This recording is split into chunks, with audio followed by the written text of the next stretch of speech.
This is not an abandoned bank building. It's a new health clinic in a remote area of the country where people are getting the care they need from 10 newly employed healthcare workers so they can live healthier lives. This is not a vacant office building. It's home for 53 low-income families who, for the first time, have a safe, affordable place to live in a community that's growing again. We see the world differently. We are CDFIs, Community Development Financial Institutions. Where others see risk, we see opportunity. People are people, and every person deserves opportunities. Family wage jobs, decent, affordable housing, healthy foods, local stores, quality schools. We invest in opportunities. We align capital with justice. We transform lives and places for low-income, low-wealth, and disadvantaged people. We make our economy and our nation stronger, one opportunity at a time. We believe everyone deserves a chance, and we believe justice for all begins with opportunity for all. If you believe in opportunity for all, join us.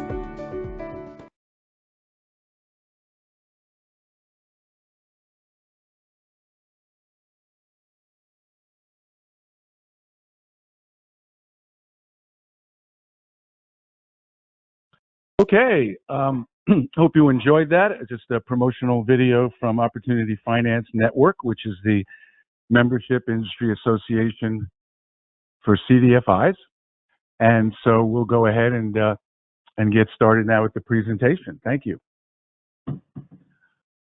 Our agenda for today is to give you an overview of CDFIs, where they came from, who they are, why they're in existence, and how you can, your organization can become one as well. Please feel free at any time during the webinar to put a question in the questions pane if you're getting any technical problems or something you want me to elaborate on. I'll be happy to do that as we move through this. Just type it into the question bar and we'll get to it at the end of the presentation. We're going to talk to you about the process for applying to become a certified CDFI, and specifically the 7 tests that you have to meet in order to obtain certification, and how certification has become a gateway today, accepted in the public and private sectors. CDFIs with certification are able to leverage their funds with federal funds and private sector financial institutions, foundations that otherwise would not be available without certification. And then as a bonus, we're going to send everyone who attended the webinar an online questionnaire that will help you determine your readiness for certification. And we're going to give you our no-cost expert assessment of your status and next steps.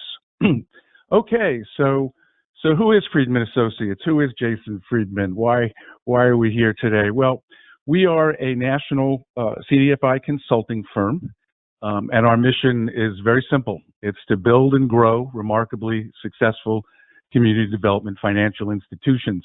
You're seeing a picture here of a group of leaders of Native American CDFIs where we did a training for them in best practices in various areas late last year, and they're still smiling after 2.5 days. So I don't know what that says, but we had a great time with them. We have been in existence for 12 years. I have had a career for the last 30 years that has been specifically dedicated to increasing access to capital for underserved individuals and communities across the United States. Our firm is retained by local state governments, the federal government, local community organizations across the United States to design initiatives that help create small businesses, affordable housing, commercial facilities, etc., in underserved markets. And we have a unique value proposition in that everybody on our team has been a leader of a small business or affordable housing, CDFI, executive, finance, lending, development. We cover all of the bases and therefore are able to respond to the needs of both startups and growing and expanding organizations. Our core competencies very quickly are that we can shoot in and help develop the entire loan fund operation, policies and procedures, standard operating procedures, underwriting guidelines. We provide staff training in all the key fundamental areas of loan fund management. And today, what we're experiencing is that more and more CDFIs that are positioned for growth need to get a better sense of how to scale up their business model in order to be able to deploy more money, create more economic activity and impact. So a lot of what we do is, like our friend here, is to get under the hood and assess where the status of the loan fund against industry best practices. We also have developed a sophisticated financial forecast model to help folks really be able to project out over a number of years what's possible given certain assumptions. And these forecasts are then used to develop proposals for funding, a prospectus, your CDFI applications, because it has all of the critical data in it that describes your trajectory. As we're here today, we help certify probably over a dozen organizations every year and help CDFIs manage government compliance, and we develop other federal funding applications as well. Okay, enough about us. So we know we have a broad and diverse audience on this call, and that's great. That was our intention. Just want to level the playing field, though, to make sure when we talk about community development finance, we're all on the same page. And what we're really talking about here is it is a catch-all for making deals, bringing together the public and private sector in a way that is able to take the best of what everyone has to offer, and CDFIs can provide the missing link and packaging in order to make that a reality. So as you could imagine, leaders of these organizations are very creative in trying to pull together a mix of public, private, and philanthropic resources to create economic impact in their community. So that's just the broad term we're using. It means it's an inclusive methodology, obviously, in order to make it work, because CDFIs finance projects that other people and organizations just walk past and feel that they can't do. CDFIs can. Now, the birth of this movement goes back many years, goes back to the war on poverty, goes back even earlier.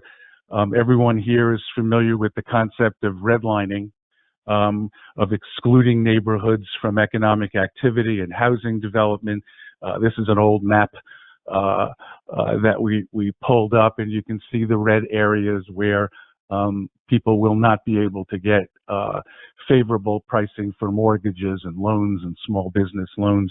And that led, of course, to a number of formidable events like the Poor People's Campaign, led by Dr. Martin Luther King, and other protests over the years that were building and building until federal action came into place in the Johnson administration, right, with the war on poverty and the creation of the CDC movement, the Community Development Corporation movement, a network of community organizations that are working to revitalize communities and provide affordable housing and economic opportunity. We can tie the direct creation of the first CDC to Robert Kennedy back in 1964 in helping to put together the Bedford-Stuyvesant Restoration Corporation in New York City. And as you know, CDCs grew out of the civil rights movement to fight against redlining and disinvestment issues in cities. And so that effort kept building until the 1970s, through the 90s, with a series of events.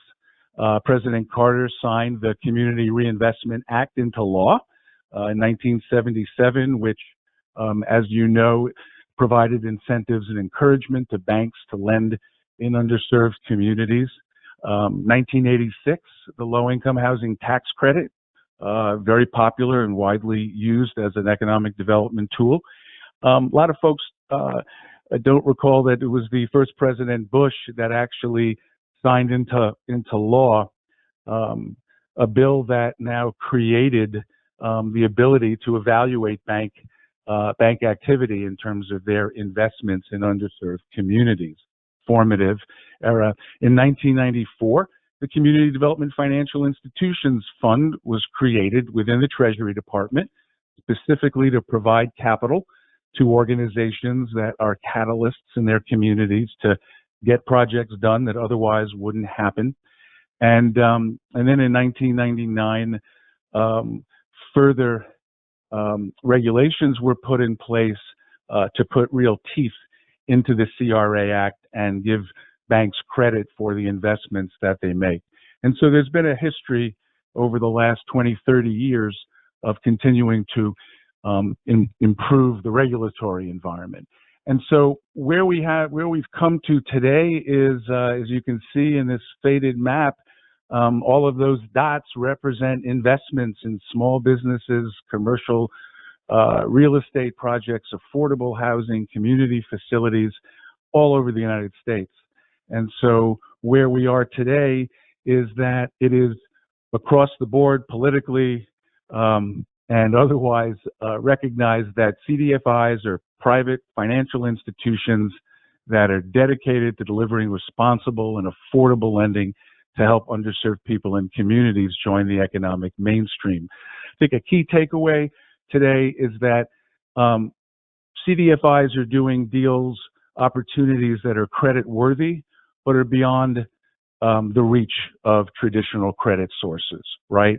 And many of you are in that movement and understand that you are the missing piece. And there's about 1,200 CDFIs in the form of loan funds, credit unions, venture capital funds, and others all across the United States. And this number is dated, but at least a few years ago, $150 billion worth of capital managing and investing to create jobs, affordable housing, and improve the financial health and opportunity for all. Okay. CDFIs believe in economic equity and financial and economic inclusion. That's our reason for being. We have a double bottom line. Our focus is to create jobs and economic activity and affordable housing and improve the quality of life. But like a financial institution, we expect to be repaid on our loans.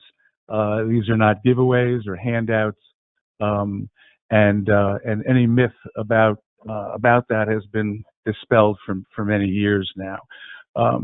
So much so that it's now banks, financial institutions, foundations. During the COVID pandemic, it was local governments, it was banks, it was community foundations, in many cases state governments that went directly to CDFIs and said, if we give you an infusion of capital, can you get it out to local businesses? And as we'll talk about in a second, CDFIs were very successful in doing that. Now, I say all of this, but at the same time, I would be betraying my background and my values not to acknowledge that we're nowhere near where we need to be. We saw on our TV screens and in our communities that millions of small businesses, particularly those that were led by people of color, they applied to their local banks for the payroll protection program, but they didn't get in. They didn't get in because they didn't have an existing white glove relationship with a financial institution, and because and we know that that's because of persistent racial wealth and income gaps resulting from decades of racial inequalities. And the difference that CDFIs bring to the table is that unlike most banks, they are embedded in their communities. They understand the local economy, what's happening, and able to jump in and help be part of the solution. And again, so much so that even a small segment of that 1,200 organizations, 303 were still able to make almost 102,000 PPP loans for a total of 7.3 billion. And that was coming in late at the game because initial legislation did not include CDFI participation. It took another piece of legislation. So even late in the game, CDFIs were able to jump in, knowing that we are just scratching the surface. Okay, well, just to give you, before we dig into the details, just to give you a bird's eye view of kind of how CDFIs generally work. On the left-hand side, right, you've got sources of capital, and at the bottom, you've got the users of those capital. And in the middle, you typically have three types of investors in CDFIs. Regulatory motivated investors, and those to a large extent would be banks. Mission motivated investors, that could be foundations, for example, but also government. Policy motivated investors can be all of the above, but they're all making investments in CDFIs, which are then putting that money out to where they have their sweet spot, right? Whether it's small business, community service providers, housing developers, etc. So that's the flow. That's the easiest part of the whole thing is what the flow looks like. Getting there is the challenge. And as you can see, this is not a static industry. This data is 3 years old. But as you can see, the assets of certified CDFIs in the billions of dollars are increasing exponentially every several years, and there is no indication that that's going to change. Okay. In today's environment, policymakers, government officials, foundation executives, bottom line, it's about the impact. It's not about necessarily how many loans you gave. It's about what was the impact, right? And for CDFIs that are driven by their baseline mission, the question then becomes, are they serving at-risk, underserved individuals and communities? And you can see here, and this was the third quarter of 2018, 55% people of color, 82% low income or low wealth, almost 30% in rural communities, and women at 45%. And when you look at the impact, you can see how CDFIs successfully provide a wide range of financing opportunities across the United States. And then the one that always surprises folks, especially bankers, is that the net charge-off rates, right, the default rates, are at or below what conventional mainstream financial institutions. And so folks then typically say, well, Jason, that means that they must not be making risky loans, right? They must be making pretty safe loans to folks that can handle it. And the answer is no. The answer is that the magic of CDFIs is not only being able to provide the capital, right, the loan, but the support to the borrower in terms of financial education, helping entrepreneurs with their marketing and their business plans, helping them get federal government procurement opportunities. In other words, the difference is that CDFIs continue to invest in their clients after the loan to make sure that they succeed and also obviously to mitigate against risk. And as you can see, CDFIs, there is no one, there's a model for best practice in terms of running a loan fund, but how you do that and who you do it for and where is up to your imagination and the ability to bring together stakeholders in your community. So the African Development Center in the Twin Cities, Bridge Housing, this is one of our clients, the Washington Area Community Investment Fund in the DC area, serving minority and other underserved businesses in the district and doing a tremendous job. Rural America organization that's been around, FAHI, for 40 years, really working to revitalize communities, one house at a time, one business at a time, have been extremely successful. And another one of our clients, if you're in the agriculture sector, sustainable agriculture, farm to table, California Farm Link, a fantastic organization out in San Jose that works with Hispanic and low-income farmers to buy land and to develop competitive businesses. Just wonderful group. Native American CDFIs, there's several dozen spread out across the country that are working to invest in their communities as well. Organizations focused on working with Latinos, rural areas, Northern Maine Development Commission. Some of you are 504 lenders. We work with them to get CDFI certification and many other of their brother and sister organizations. Again, in the Twin Cities, working with larger African American businesses that are on a growth trajectory. Really, there are many CDFIs that focus on women-owned businesses. So really, there is no right or wrong here. Again, it's about your imagination and about captivating the imagination and vision of your community. As far as the capital structure, we're talking about basically borrowed money. That's how CDFIs exist. They're borrowing it from financial institutions, negotiating to get low-cost, long-term investment, so they have enough of a spread on the loan to increase their self-sufficiency. There are also some borrowed funds borrowed from SBA, technically a borrowed loan, but it's 0%. So there are government funds and financial institutions can provide those loans. Equity capital is the next biggest one. Equity capital, the CDFI fund, for example, the awards that they make under the financial assistance program, where you can get up to $1 million, that's considered equity. It's you don't pay it back, you keep it, you recycle it, and keep recycling it. So that's an example of equity. And in some cases, there are what we call equity equivalent investments, which are equity-like instruments, mostly used by the banks and some foundations, where they are long-term loans to a CDFI at low interest rates that can turn over, and so ultimately don't have to be repaid back. And ultimately, that's the game, as we'll talk about, is being able to juggle those different sources of capital.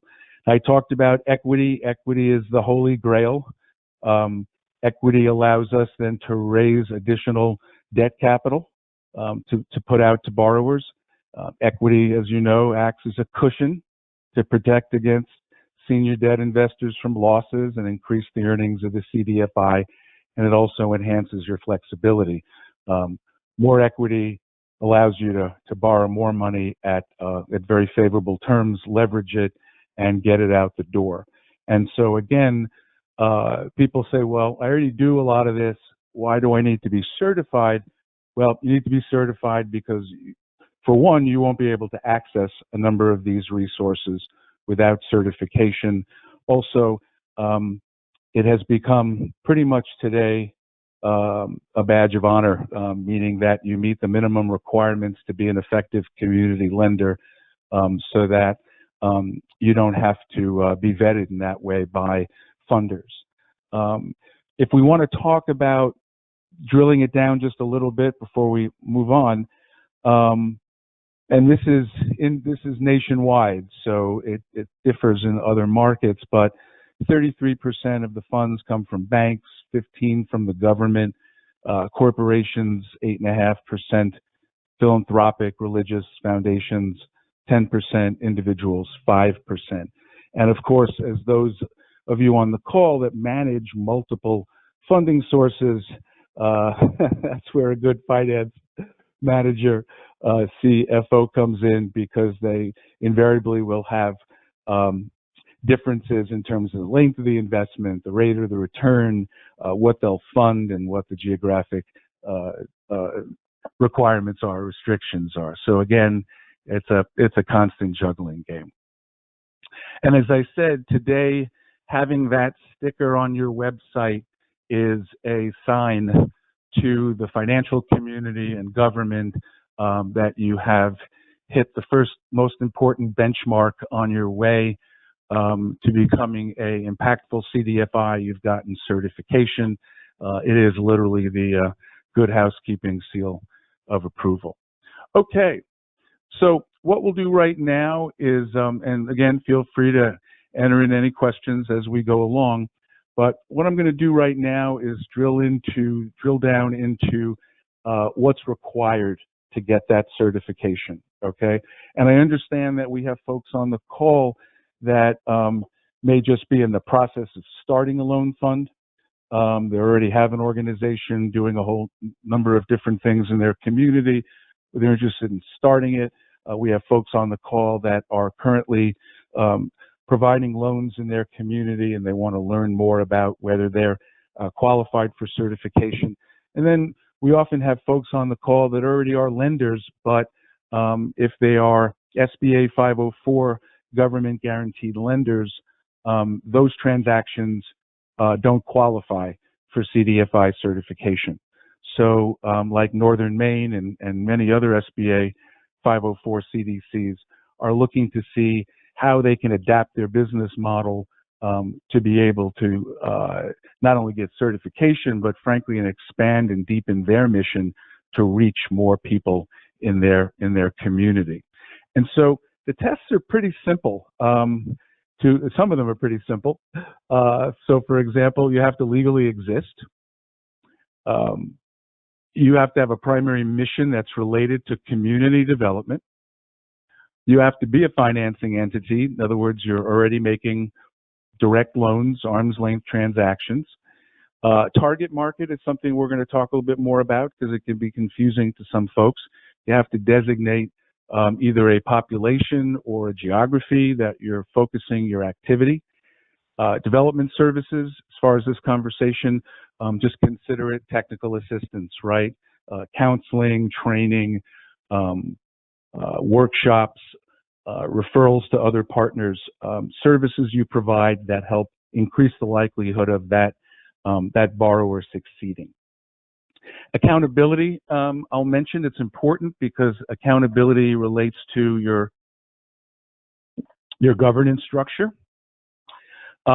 And you cannot be a government entity. You cannot be a creature of a local municipal government. You have to be a separate entity.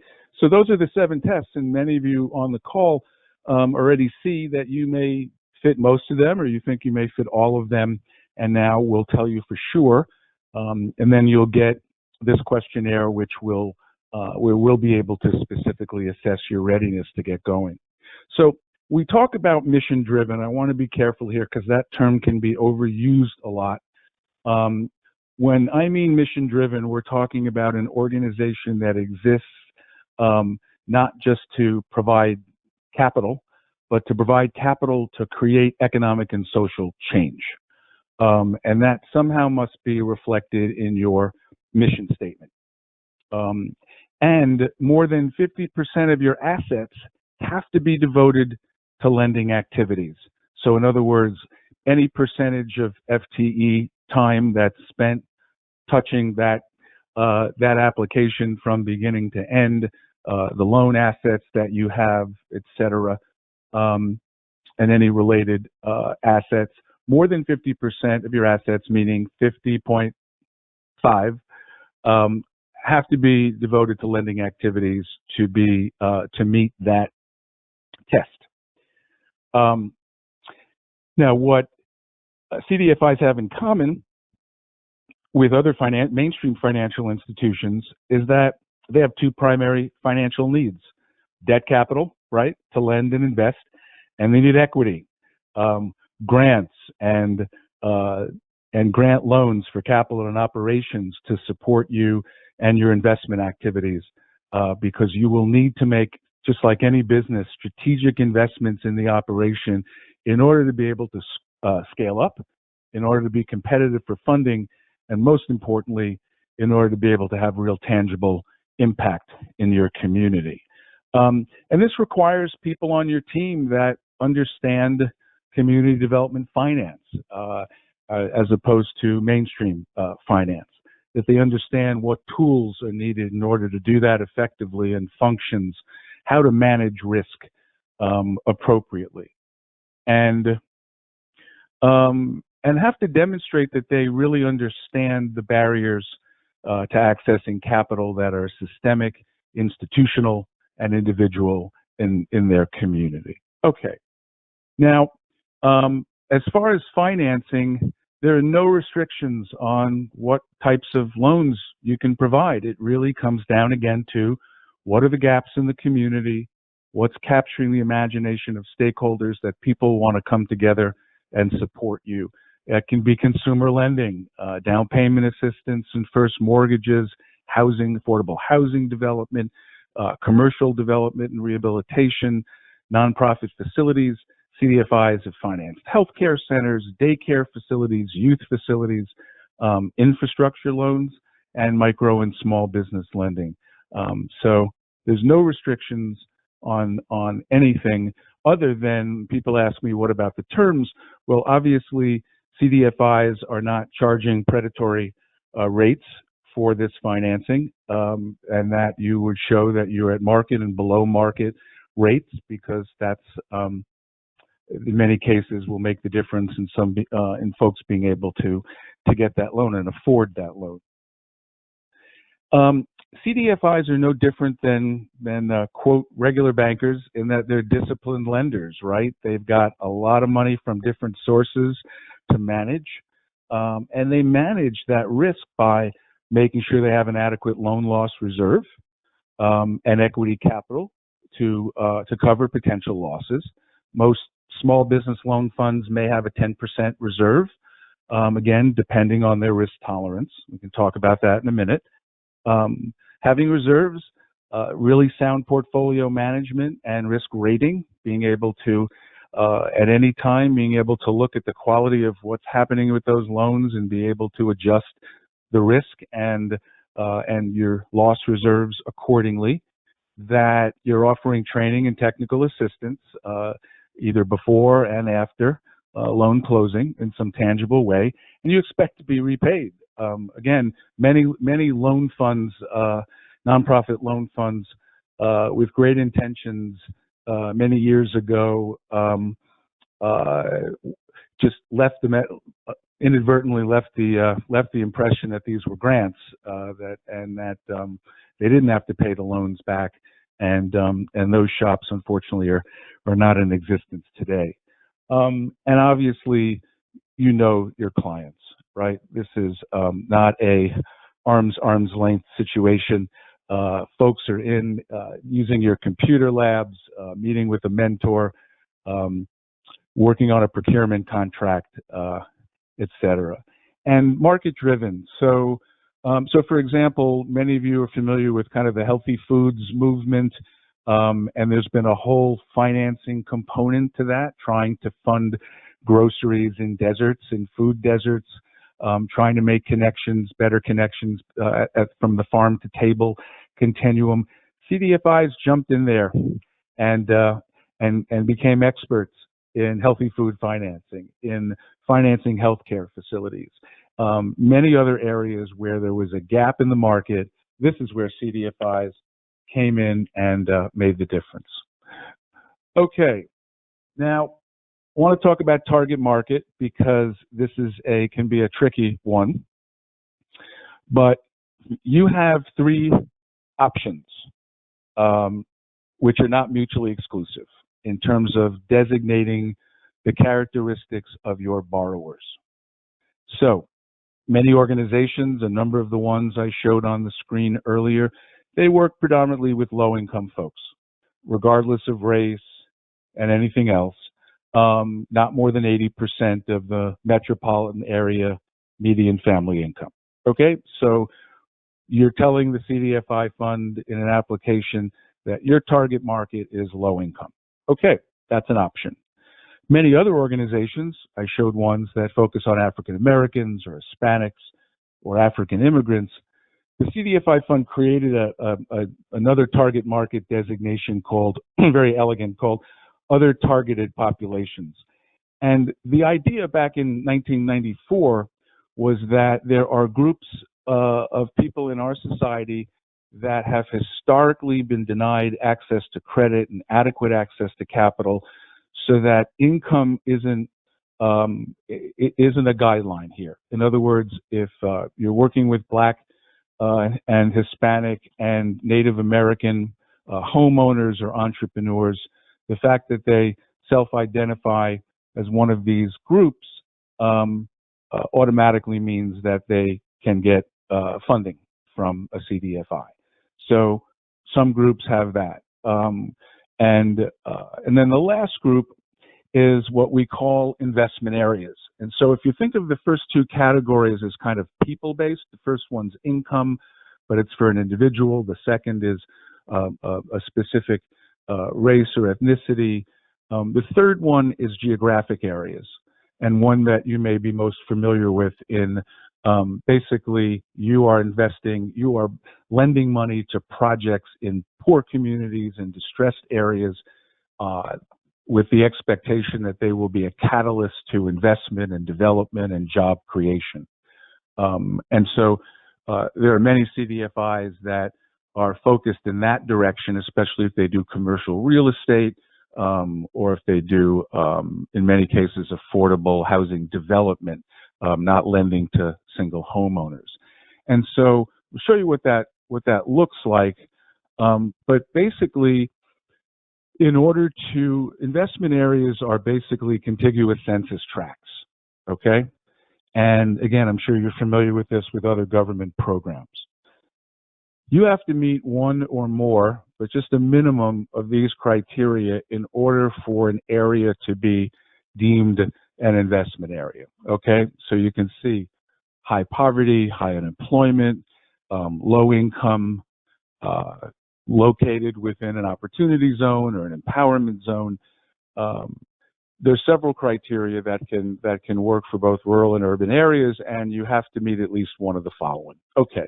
Well, the good news is that you don't have to figure that out, because the CDFI Fund's website has a mapping program so that, and I just pulled this up with a client I'm working with in Pittsburgh, so you can see that the green shaded areas are investment areas.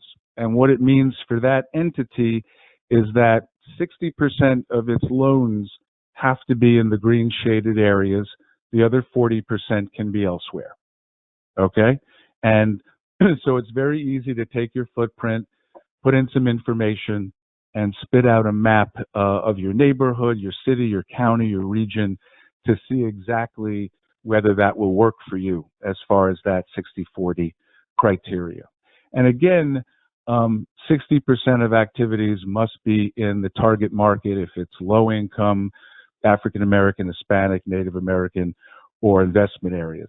What you can do, though, is you can blend them. So you can say, well, 30% of our activity is going to be in these distressed areas, and the other 30% is going to be specifically to low income individuals.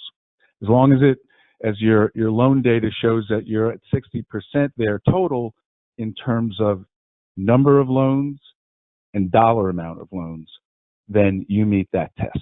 Okay, and again, this is something we can talk about offline with you to clarify. Development services, we've talked about this to help protect the portfolio, but obviously also to help that borrower, that family achieve their financial goals.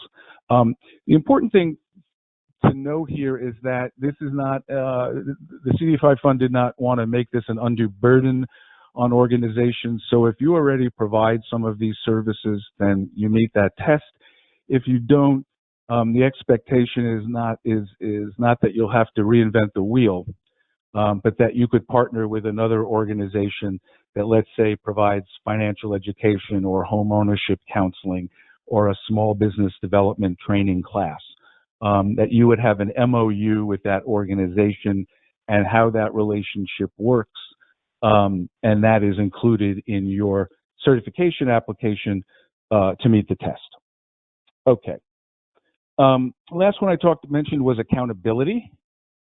Accountability is in two ways. One that we talked about, where a minimum of 60% of your lending is in that target market.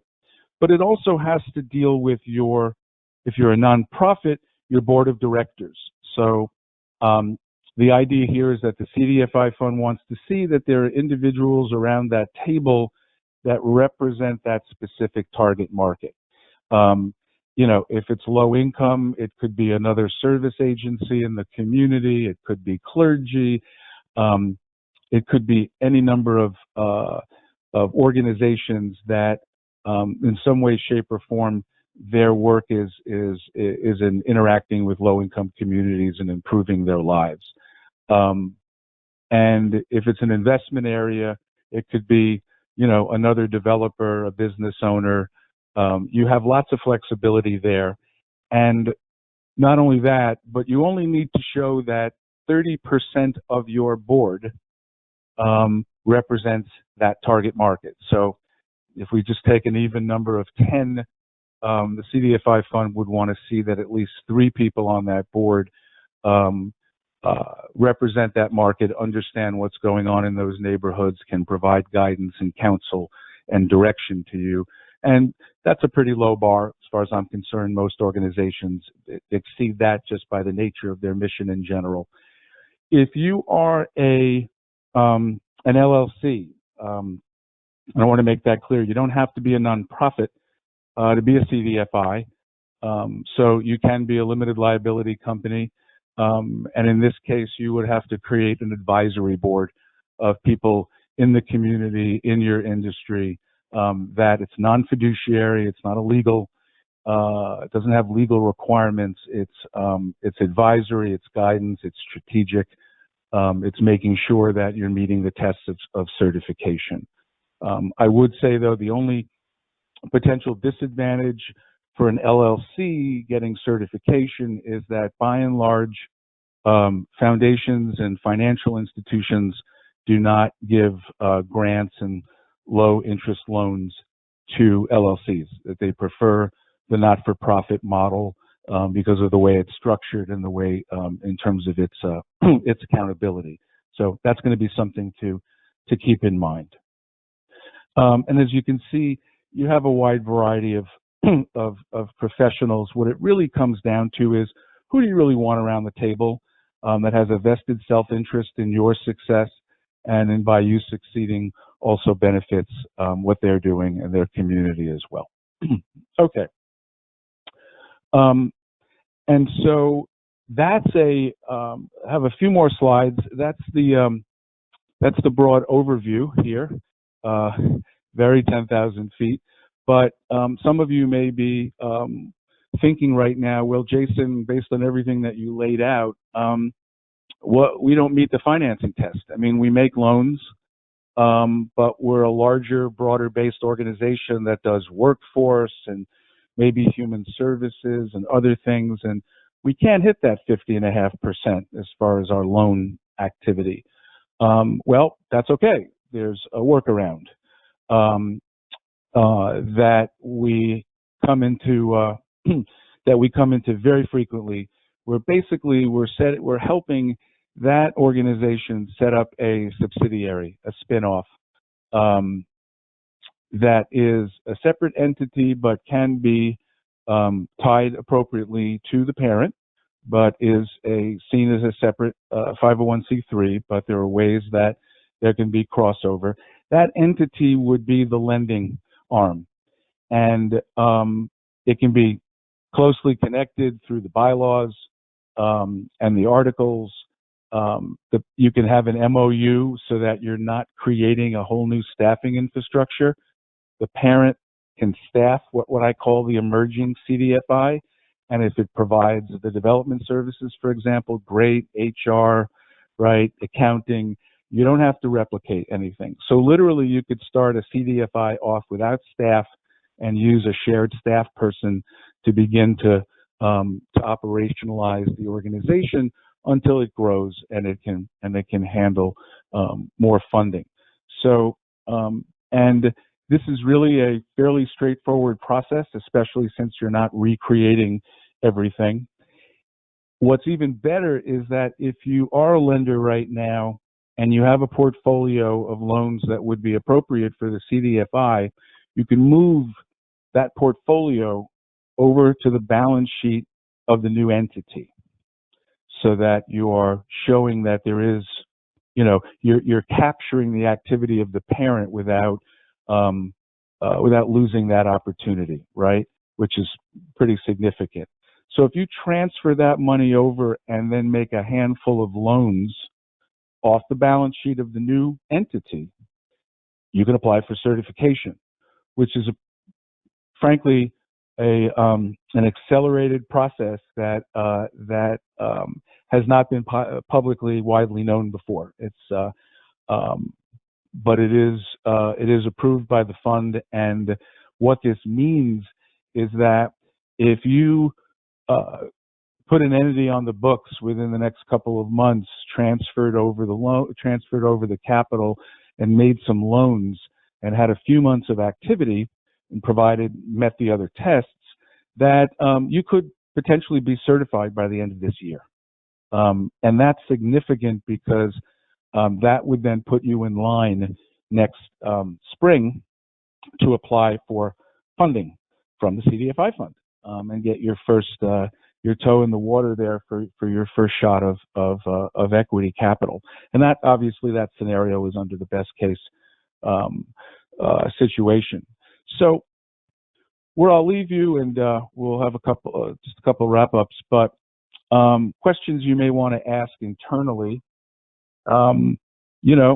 Does our mission statement or board resolution, our incorporating documents, show that we have a primary mission of promoting community development? Can we demonstrate that we're accountable to one or more target markets through the board? Can we document that 60% of our loans serve one or more of those target markets? And can we, or through a partner, provide those development services? If you can answer yes to those questions, then you're on the path of getting certified. And and just to show you what that looks like, it's for new CDFIs that are under $5 million in assets. It's about $700,000, which you can use for capital, for loan loss reserve, direct support, staff support for borrowers. You can use 15% of it for admin. There's no match required at this level, which would be an issue once you pass the 5 million asset test. And these are very competitive applications. We probably work on about 60 plus FA applications a year. It's very competitive because the bottom line is you have to show, regardless of size, that you're on a growth trajectory, that you have a game plan in place to scale up, you have solid financial performance, and that with this money, you will be able to reach your deployment goals, right? Your capitalization goals, and create increased impact. And so it very much is like a mini business plan in that way, that you are building a case step by step through the application of why you should get the funding.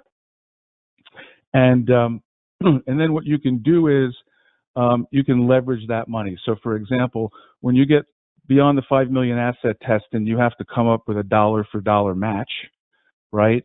That's where your CDFI certification and relationship with a financial institution comes into play, because you can ask the bank for a letter saying that if you get the funds, we will give you $1 million to match. And that can be done obviously also with foundations and other funders as well. Okay. All right. So that is our presentation. And I am happy to take your questions. All you need to do is to just type something in the question panel. You certainly can send me questions privately, but we'll just take a minute to see if anyone has any specific questions.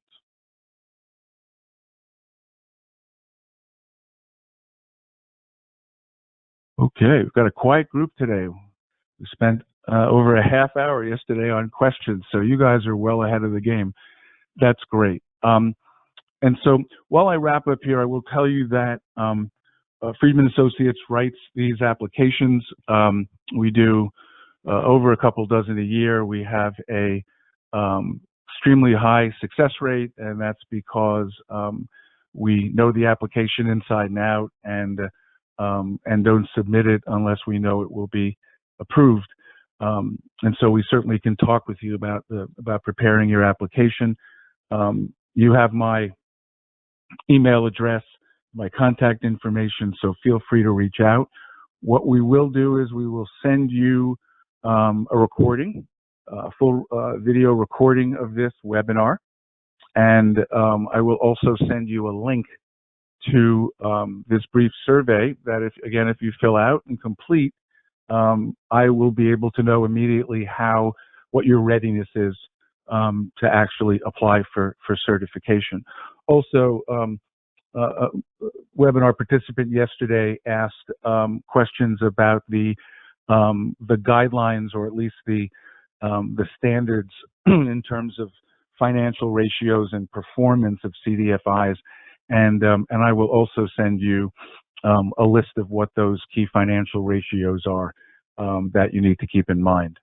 But let's see. So we do have a question. Okay, does the diversity of the loan committee count as well under the accountability governance area?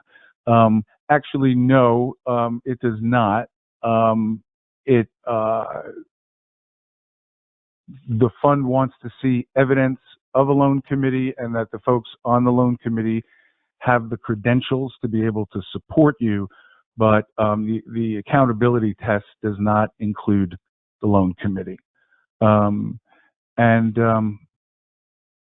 Does the path of certification depend on the number of loans, volume overall, and amount? That's an excellent number 2 question. Certification is not about volume, and it's not about performance. And I know that sounds odd, but the CDFI fund, knowing that years ago, not exactly knowing how this was going to play out, and also knowing that there are organizations in very poor communities, urban and rural, that are going to have different growth trajectories, that basically what the fund is looking for is regular activity, evidence of regular activity. So you're up and running as a new entity, let's say for 8 months. And again, there's no requirement for how long you have to be up and running. But I know from my experience that they want to see an entity that's up maybe and running for at least 10 months. But if that entity made a half a dozen loans, and those are small loans because they're a small dollar lender, then so be it. If your vision is to provide micro and larger small business loans, but you're only doing micro at the time of certification, and those are $10,000 loans, let's say, that's great. You made a half a dozen $10,000 loans over that period, your certification application would be reviewed. And what we do is, because of our relationship with the fund, is that we feel their pulse, frankly, every time we're working with a young organization to make sure that it's not about the dollar amount, but that the activity meets their minimum requirements. So we make sure that that's squared away before the application goes in. I hope that answers your question. All right, good.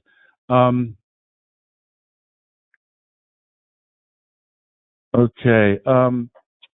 If you're a new loan fund, do you have to have a certain amount of time? Well, I think I may have answered that. Yeah, certain amount of time you need to have. As I said, we have gotten folks certified at 10 months, sometimes less. I would say that the the burden will be on you in the sense that, let's say you've been in operation for 8 months. If you've made 2 or 3 loans, we wouldn't advise submitting an application. But if you've made, 7, 8, 9, 10 loans in that period of time, there might be some more wiggle room, right? So again, that's just going to be one of those things, if you work with us, that we'll be able to figure out with you. Okay, just want to make sure we've covered all the questions.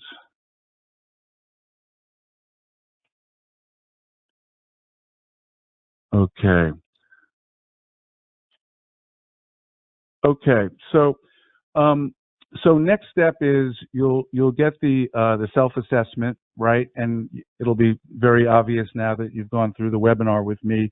You should be able to see immediately where you are, but we will provide an analysis for you within 24 hours.